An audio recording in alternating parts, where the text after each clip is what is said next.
पुरात नव्हता अर्जुन देव, इंद्रप्रस्थ मध्ये होते.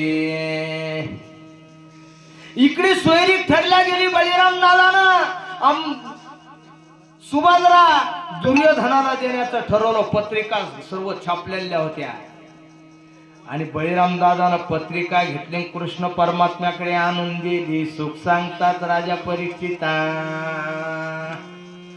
कृष्ण परमात्म्यानं पाहिलेली आहे पत्रिका, पाहिलेली. कृष्ण परमात्म्याच्या मनात नव्हतं की माझी बहीण सुभद्रा दुर्योधनाला द्यावी म्हणून, कारण भगवंत आहे महाराज, कळू येती अंतर. देवाला कृष्ण परमात्म्याला माहित होतं की यांचं आयुष्य किती म्हणून, आणि माझी बहिणीला दुःख होईल म्हणजे सुभद्रेला. गोड चिंतन आहे महाराज. अरे भाव पाहिजे अंतःकरणामध्ये महाराज.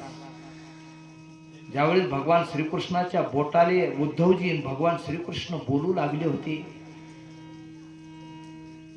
उद्धवा आणि भगवान श्रीकृष्ण उद्धवा म्हणतात, देवा ही पण तुमची भाव लय हो देवा, द्रौपदीचा लय भाव आहे देवा तुमच्यावर, आणि सुभद्रा ही तुमची सख्खी बहीण आहे, तिची भाव भक्ती तुमच्यावर आहे देवा.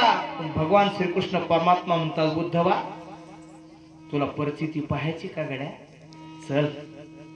आपल्या बोटाने लागून घेतलं आणि सुभद्रेकडे गेले. सुभद्रा नुसतं पाहू लागली, वस्त्र पाहू लागली, वस्त्र बोटाच्या देवाच्या बोटाला बांधण्याकरता देवाच्या बोटातून रक्त टप टप टप टप खाली पडत होतं. वस्त्र सापडलं नाही. शेवटी भगवान श्रीकृष्ण परमात्मा उद्धवला म्हणतात, उद्धवा अरे नाही रे, चाल चाल चाल,